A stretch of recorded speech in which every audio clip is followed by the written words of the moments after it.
evaluator this morning. Scott has given his 4th speech in the Advanced Communication Manual for the Entertaining Speaker.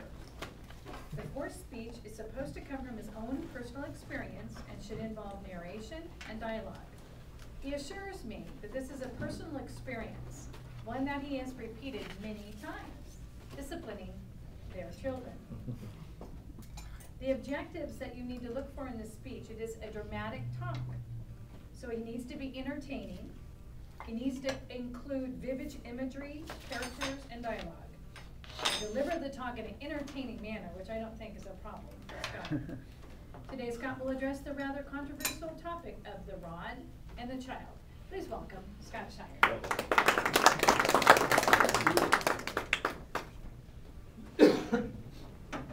There's been a lot in the news lately about the topic of spanking. We're not talking about the nightlife that goes on in LA. We're talking about inside your home. I personally find that spanking, that term, evokes a lot of different meanings with different people. So let me change it back just to say discipline. The disciplining of your children brings up a lot of different images and ideas.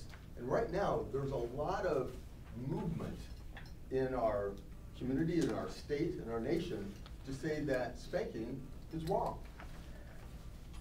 I hear that and I think, wow, because for me, I've studied a lot, I've done it, I know when done properly, it's wonderful. But like with anything that when done properly can also be done improperly, can be bad, like alcohol a little bit with meal, good. Too much, bad. Medicine, can be good. Too much of it can kill you. Even water. You drink too much of it, it can kill you. As one gal who won in the contest to win a wee. I don't know if you remember that one. Had to drink more water than anyone else. Without going wee, kills you.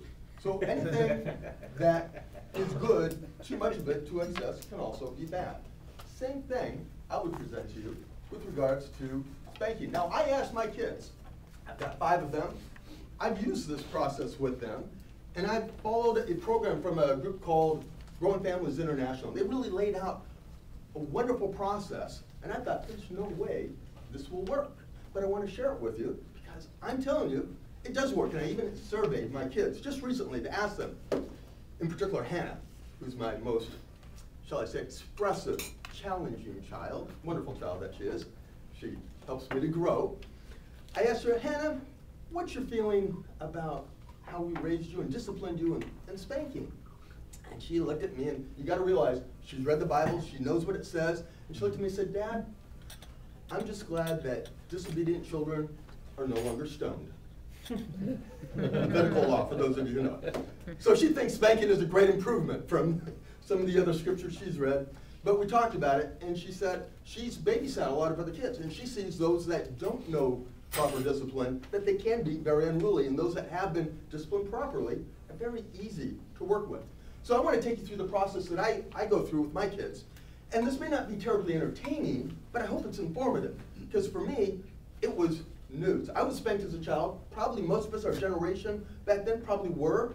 But we're being told maybe it's not, it's not correct. But let me take you through some steps that I think really help. First thing is, never discipline in anger. When the child's trying to see what buttons they can push, and they inherently want to do that, don't they? They seem to know. They want to push them. They want to see what kind of a reaction will they get. Fool them. Act calm. And use these magical words. Johnny, or whatever your child's name is, I think we're going to have a talk about that. Why don't you go up to your room and think about what's gone on, and I will be up in a bit to discuss the consequences. Oh, that's a beautiful thing. Not reacting in the moment, but sending them up knowing that there's something coming. Now, many say that torture is wrong, but I believe that is proper torture. And instills patience in the child, another virtue that's really good. The other thing is when you get up there to speak with the child, now hopefully you've had time to calm down. If something was happening in the grocery store, you tell them when you get home you're going up to your bedroom, and then I'm coming up. Now when you do get up there, one of the things that you should have already done is explain to the child what are the expectations of behavior and what are the consequences if you violate those. Like if you bite or kick another child, that might be something appropriate for a little swat. If you directly disobey your parents, or lie, or cheat, that might be something. You set up your rules, but communicate those so that they know what to expect. Then when you go up there to speak with them, come in, I sit down, I level with them and say, Hannah, tell me, what happened? And let her do that. This is confession. Confession is good for the soul. It's an amazing thing. Now, they may not want to do it initially because they might have read their Miranda rights and think this is self-incrimination. I'm going to use my right to silence. But they don't really know that yet because they haven't read the Miranda rights. So they tend to want to confess. They inherently know it's good for the soul. They'll tell me. Hannah tells me what she did. And I go, okay, that's good. I think you're right. Or I might have to coach her. And then I ask, now, what's the proper consequence for something like that? And it's a beautiful thing, because again, if you've communicated with them, children know, and she'll go, and it's beautiful. Some of them are much more dramatic than others. Well, that's right, and we have to follow through with that. And we do it in a respectful way, and administer spank. Oh, but here's really, one of the things that I want to bring out is that these hands are not for disciplining my children. They're for loving them, for tickling them, and for making puppet shows. But I use something else that's soft and non-hurting, but stinging to do that. I use like a very soft, that's like a rubber spatula or something. But what's beautiful, before using that on a child, I spank myself. I want to make sure I've got the right amount of pressure so that stings, but isn't too hard or not too light. But there's something about the sound that before they feel it that really heightens the moment. And again, I think it's all part of the experience. So when that happens, then we actually, even before that, we pray. And I usually give them the chance to pray, and they usually do. Usually it's that this time too would pass quickly. I pray that they would learn from this, that we don't have to do this anymore. And then afterwards, we hug, we embrace. And the biggest part is they have now been cleansed. They paid the penalty for what happened, and now their soul is cleansed. They feel free. It's amazing. I even took it one step further because my pastor, when I lived up in LA, told me his son actually thanks him after getting the spanking. I said, no way!